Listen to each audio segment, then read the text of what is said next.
ایک گاؤں میں ایک باپردہ خاتون رہتی تھیں جن کی ڈیمانڈ تھی کہ شادی اس سے کروں گی جو مجھے ہمیشہ باپ پردہ رکھے گا۔ ایک نوجوان اس شرط پر نکاح کے لیے راضی ہو گیا۔ دونوں کی شادی ہو گئی۔ وقت گزرتا گیا کہ اس کو ایک بیٹا بھی ہو گیا۔ ایک دن شوہر نے کہا کہ میرا سارا دن کھیتوں میں گزر جاتا ہے، کھانے کے لیے مجھے گھر آنا پڑتا ہے جس سے میرا وقت ضائع ہو جاتا ہے، تم مجھے کھانا کھیتوں میں پہنچا دیا کرو۔ بیوی راضی ہو گئی۔ وقت گزرتے گزرتے ایک اور بیٹا بھی پیدا ہو گیا جس پر شوہر کہتا ہے کہ اب گزارا مشکل ہو گیا ہے، تمہیں میرے ساتھ کھیتوں میں ہاتھ بٹانا پڑے گا۔ یوں وہ باپردگی سے نیم پردے تک پہنچ گئی اور تیسرے بیٹے کی پیدائش پر اس کا شوہر مکمل بے پردگی تک اسے لے آتا ہے۔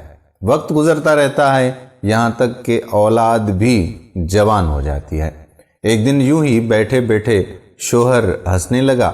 بیوی نے سبب پوچھا تو کہا کہ بڑا تو پردہ کرتی تھی، آخرکار تیرا پردہ ختم ہو گیا نا، کیا فرق پڑا پردے اور بے پردگی کا؟ زندگی تو ابھی بھی ویسے کی ویسے ہی گزر رہی ہے۔ وہ بولتی ہے کہ تم ساتھ والے کمرے میں چھپ جاؤ، میں تمہیں پردے اور بے پردگی کا فرق سمجھاتی ہوں۔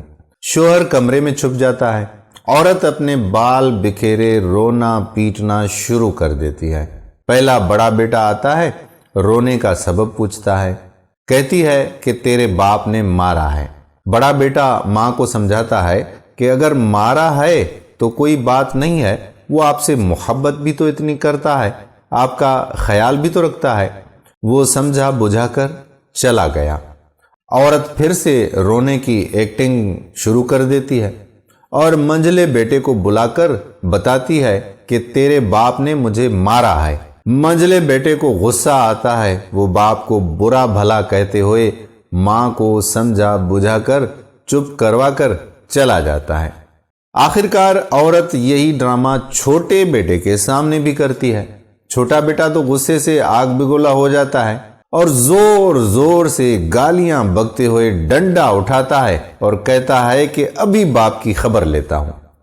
پھر عورت شوہر کو بلا کر بولتی ہے کہ پہلا میرے پردے کے وقت پیدا ہوا تھا تو اس نے تیرا پردہ رکھا، دوسرا نیم پردے کے زمانے میں پیدا ہوا تو تیری آدھی لاج رکھ لی، جبکہ تیسرا جو مکمل بے پردگی کے زمانے میں پیدا ہوا تو وہ مکمل طور پر تیری عزت کا پردہ اتارنے گیا ہے۔